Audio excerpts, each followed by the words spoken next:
Welcome to this presentation on Test 3. We will be discussing the reading time, the required, and I will discuss the solution and some exam technique as we work through the scenario. The topics that were covered in Test 3 were IAS 24, related parties, change in degree of control, and intragroup transactions. I will focus on the important information in the scenario. Aronkel Ltd is the holding company and has investments in two companies. The first investment is in Rose Ltd, in which Aronkel holds 25,000 shares. This investment was purchased on 1 March 2015. At this point, you need to establish what is the current year end. This can be deduced from the additional information given as well as the dates given from the extracted trial balances provided. To establish the type of investment that was purchased is important, as Aronkel exercises significant influence on Rose. Rose is therefore an associate of Aronkel Ltd. The consideration paid is given and therefore does not need to be calculated. During the current year, Aronkel decided to increase their shares in Rose. 1 August 2017 is the date acquisition was approved. However, this decision can still be changed and therefore is not the acquisition date. The date the actual purchase takes place is the date of acquisition. Remember, the shareholding now is the first 25,000 shares plus the 40% purchased. The consideration paid is given, however, it is inclusive of legal fees. Should this amount remain as part of the consideration or removed? Let's discuss this further by looking at IFRS 3 guidance. In terms of IFRS 3, paragraph 53, acquisition-related costs should be expensed in profit and loss, unless they are incurred to issue debt or equity securities. They should be applied in the separate as well as consolidated financial statements. Therefore, the legal fees of 20,000 rands should be removed from the consideration paid, as it will not be included in equity, but rather expensed in profit and loss, and therefore not included in the cost of the investment. As you read the scenario, you should be drawing up your plan for your solution based on information you have extracted. At this point, you do not know what is required, but it is important to take note of the important dates and calculations that you will need regardless of what is required. As part of your plan, you should plot the important dates on a timeline. Establish what is your beginning of year and end of year dates. This will help in highlighting which events took place during the current year and which prior to the current year. In this scenario, we have established that Rose is acquired as an associate prior to the current year, and during the current year additional shares were purchased. We now know that total shares in issue for Rose is 100,000 shares. Therefore, Rose is a 25% associate. The equity of Rose at 1 March 2015 is given, and therefore we have enough information to calculate the goodwill or gain on bargain purchased when we acquired the associate. 25% of total equity is the associate net asset value. This, less the consideration paid, amounts to goodwill. Therefore, the investment in associate need not be adjusted as it already reflects the goodwill. It is important to keep in mind that an associate only has 3 line items, which is the investment in associate SFP, share of profit of associate in P&L, and share of OCI of associate in OCI. The goodwill is an SFP item and is already included in the associate cost at 1 March 2015. Thereafter, to equity account for the associate, the difference between reserves since acquisition to beginning of the year that are attributable to the associate is allocated to the associate at 1 March 2017. As discussed in the previous slide, Aronkel purchased an additional 40% interest in Rose at 31 August 2017. Aronkel already has 25% in Rose. Consequently, the added 40% would amount to 65%. As indicated in the scenario, Aronkel gained control. Therefore, IFRS 10 is applicable. The time lag between the events in the current year are very important, and this should be plotted on your plan so as not to waste time on this when your writing time starts. Ensure you do not err when calculating these periods. In this scenario, however, the information on the relevant dates were given. This then made some of the calculations quite simple and did not need much work in establishing equity movements between these dates.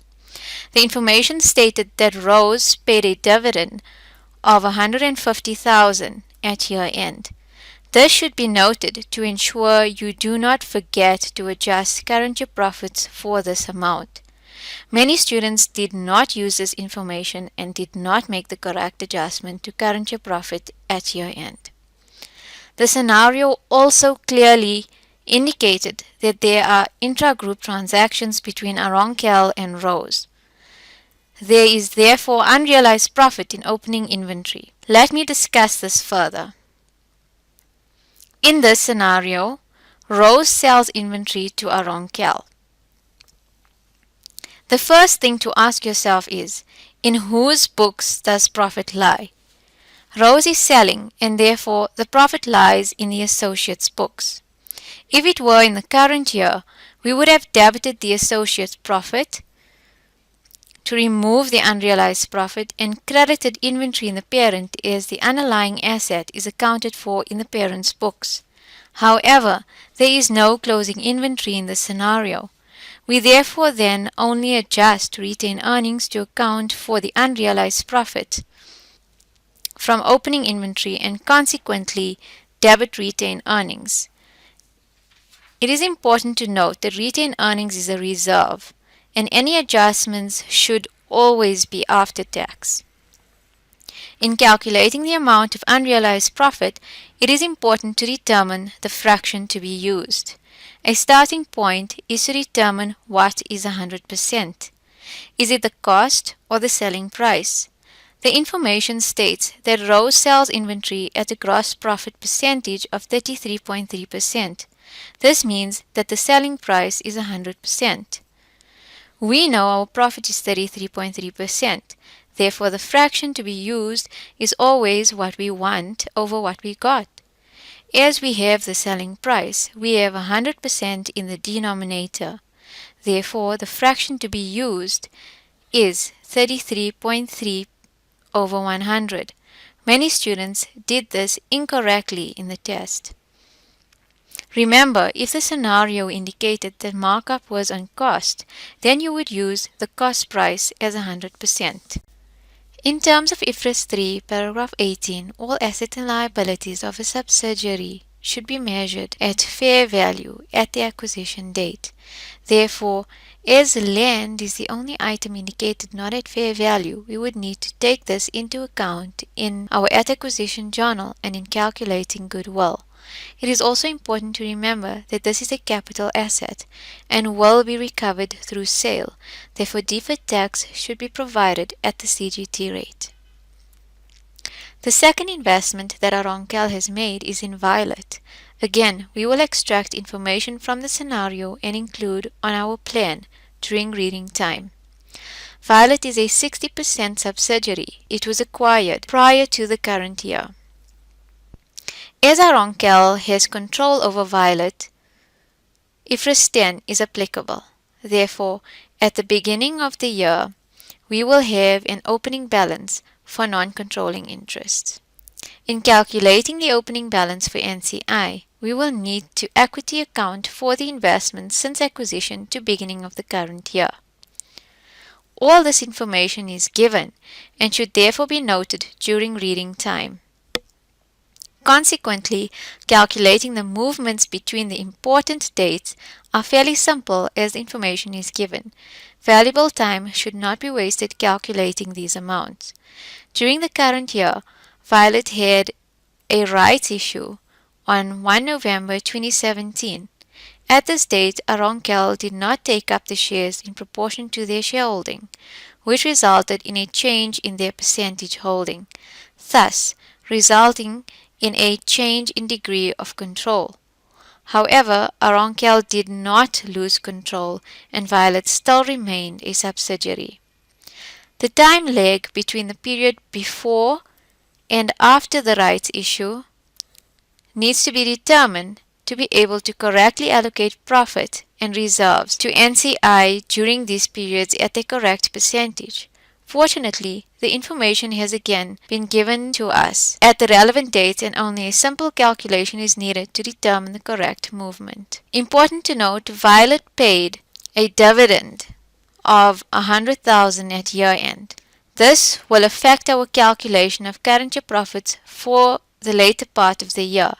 Therefore, include this figure on your plan so you do not forget to account for it in the relevant profit figure. The shares in issue are given and this will help in determining the percentage of interest change. Let us now discuss the shareholding calculation. In the scenario, Violet issued 1 share for every 4 shares held at 3 Rand each. There are 200,000 shares in issue. Therefore, due to the rights issue, an additional 50,000 shares were issued. As Aronkel had 60% shareholding at the time, to maintain their shareholding, they needed to take up 30,000 of the 50,000 shares issued. However, they only took up 20,000 shares and sold the other 10,000 to non-controlling shareholders at 2 Rand each. Therefore, this ultimately resulted in non-controlling shareholders taking up the other 30,000 shares in total from the rights issue. This then reduced Aronkel's interest. The total of shares held by Aronkel after the rights issue is 140,000 shares. More importantly, the total issued shares have now increased from 200,000 shares to 250,000 shares. Many students made the error of calculating the new percentage on 200,000 shares. The new percentage shareholding should rather be calculated as 140,000 over 250,000, which is 56%. Many students struggled with calculating the cost of the shares taken up by Aronkel. The amount of shares that Aronkel had taken up is given as 20,000 shares at the rights issue price of 3 Rand a share. The remaining 10,000 shares to which Aronkel had rights was sold to other shareholders at 2 Rand per share right and deducted from the cost of the shares paid by Aronkel, leaving a total cost to Aronkel from the rights issue of 40,000. Therefore, effectively, the shareholders that had taken up the remaining rights from Aronkel had paid the rights issue price of 3 Rand each to Violet as well as the rights of the shares at 2 Rand each to Aronkel. Do not forget, they also had taken up their own portion of shares of 20,000 at 3 Rand each. This leaves the cost to the other shareholders with 110,000. This figure is important as it will affect the portion taken to change in ownership reserve. The additional information in this scenario is very important. Here it should be noted that NCI is measured at fair value. This means that they will share in goodwill at acquisition date. This will definitely affect the change in ownership calculation. The year end is 28 February. It is also beneficial to note that the consolidated retained earnings balance at the beginning of the year is given, so do not waste any time calculating this. Tax should be provided at 28% and the CGT inclusion rate is 80%. For the required Part A of the required, you are asked to prepare the pro forma consolidated journals for the investment in Rose Limited only for the year ended 28 Feb 2018.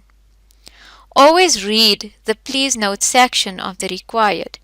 Journal narrations are required. The journal to eliminate intercompany dividends is not required, and deferred tax must be provided. Part B required the statement of changes in equity disclosure. The Please Note section specifies the columns that are not required. In light of the information, the columns that were required are thus retained earnings, change in ownership reserve, and non-controlling interest. You should calculate your time available for each part of the question before starting. Let us look at the analysis of Rose Limited. As can be seen, the acquisition date, the goodwill calculated has already been discussed in slide 5 using the given information.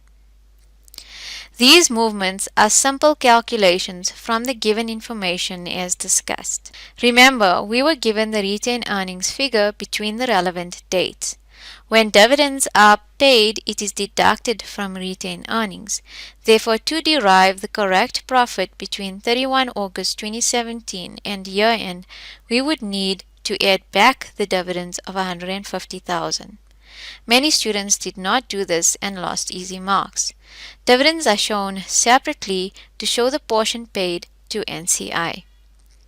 For the consideration paid, remember to include the portion initially paid for the associate. Note that the IFRS 3 rules do not capitalize the legal fees.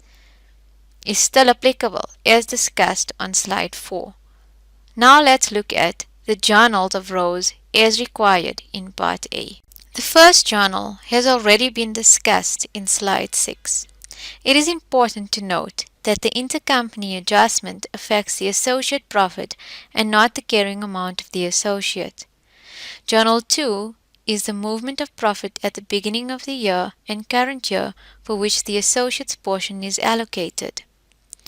Journal 3 is the calculation of the fair value remeasurement of the investment in associate in terms of IFRS 3 paragraph 42. The instruction in this paragraph is to take this adjustment to profit and loss. The manner in which this amount is calculated is the difference between the carrying amount of the associate and the fair value at that date. The fair value per share at that date was given and is therefore easy to calculate. The carrying amount is the cost of the associate at initial purchase and all the journal adjustments to date. Remember, Journal 1 does not affect the carrying amount as the unrealized profit was in Rose books and not the inventory. Journal 4 is the at-acquisition journal to account for the derecognition of the associate and the recognition of the subsidiary. As discussed on the previous slide, the initial cost will be included here, and the legal costs should be removed from the cost of the investment. As discussed, land should be adjusted to fair value in terms of IFRS 10, paragraph 18, and is taxed at CGT rate. Very important to note is that NCI is measured at fair value and therefore recognized at that value. The last journal is allocating NCI the share of profits for the remainder of the year for which control was acquired. Let's discuss the analysis of Violet. The equity at acquisition date was given, and we have enough information to calculate goodwill. This could have been determined during reading time as discussed on slide 8. These amounts are given and involve simple calculations to determine the movements. We should ensure we give NCI their portion of these movements at the correct percentage. Note again, NCI is measured at fair value and shares in goodwill. Remember, we were given the retained earnings figure between the relevant dates. When dividends are paid, it is deducted from retained earnings. Therefore, to derive the correct profit between 1 November 2017 and year-end, we would need to add back the dividend of $100,000. Many students did not do this and lost easy marks. Dividends are shown separately to show the portion paid to NCI. NCI at date of change in ownership as well as total equity at that date is required to calculate the change in ownership reserve calculated in terms of IFRS 10, paragraph B96. I will discuss this calculation further. Note that these journals were not required and included here for discussion purposes only. The calculation of amounts 40,000 investment in Violet and 110,000 non-controlling interest have already been discussed in slide 9. I would like to discuss the amount of 26,293 that is taken to the change in ownership reserve. As calculated to date, just before change in ownership, the carrying amount of NCI is 701,600. Most students were able to arrive up to this point in the test. However, from this point, the most common error was not accounting for the increase in capital of 150,000. This is calculated by taking the 50,000 shares issued by Violet at 3 Rand each. This is where the journal shown puts these figures into perspective. The portion paid by NCI for the rights issue increases the carrying amount of NCI as it is a cost paid by NCI to receive those shares. Therefore, after taking this into account, the balance of NCI is 811,600. Bear in mind that this amount is inclusive of goodwill. The total equity figure is then used to calculate the portion that NCI should receive to account for the 4% given up by Aronkel and taken up by NCI as discussed in slide 9. Goodwill is deducted from total equity as NCI is measured at fair value and shares in goodwill and therefore needs to be dealt with separately.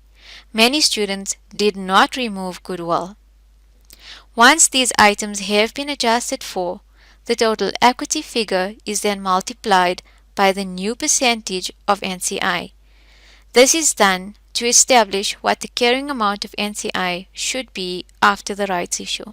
As Aronkel is disposing of 4%, a portion of the goodwill attributable to Aronkel will also need to be disposed or given up.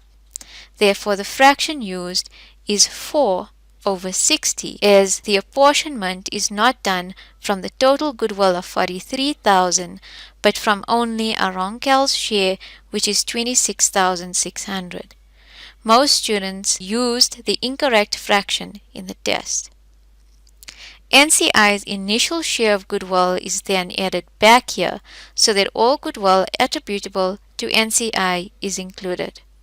Finally, the difference of the two totals inclusive of goodwill is the resultant 26,293 Rand taken to equity.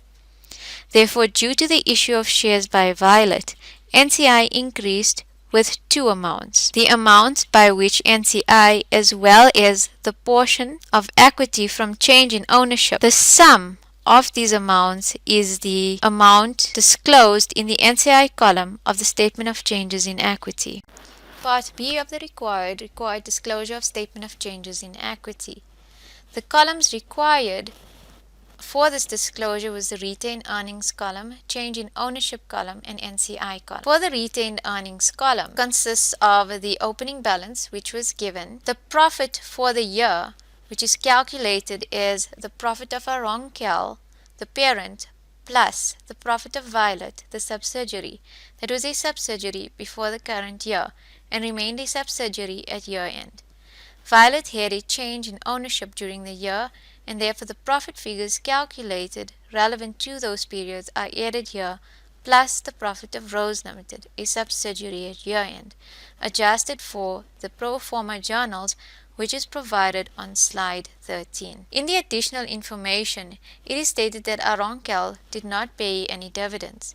Therefore, no dividend deducted from retained earnings. Dividends paid by the subsidiaries to NCI is included in the NCI column. When Aronkel had a partial disposal of its investment in Violet, any amounts in OCI of Violet should be transferred to retained earnings at the portion disposed. The change in ownership column will consist of the amount recognized in equity of 26,293 Rand, calculated in terms of IFRS 10, paragraph B96, with the partial disposal of Violet. The NCI column consists of the opening balance of Violet equity accounted since acquisition to beginning of the year. Refer to slide 14 for details of this calculation. NCI's share in the profit and OCI of the subsidiary should be disclosed. The issue of shares by Violet that resulted in partial disposal of Violet is an equity transaction in terms of IFRS 10, paragraph 23. NCI was adjusted with 136,293 Rand to account for the change in NCI from 40% to 44%. This change in NCI should be disclosed in the NCI column under the line item Issue of Shares by Subsidiary. Rose paid a dividend of 150,000 Rand. 35% of this was paid to NCI and Violet paid a dividend of 100,000. 44% of this was paid to NCI. Dividends paid to NCI should be disclosed in the NCI column. During the current year, Rose was an associate over which Aronkel obtained control and therefore a subsidiary was acquired during the year. As NCI is measured at fair value, this value that should be disclosed in the NCI column at the date control was obtained. Thank you for listening to the feedback on Test 3 for FSC 4864 and good luck with the preparations for the exam.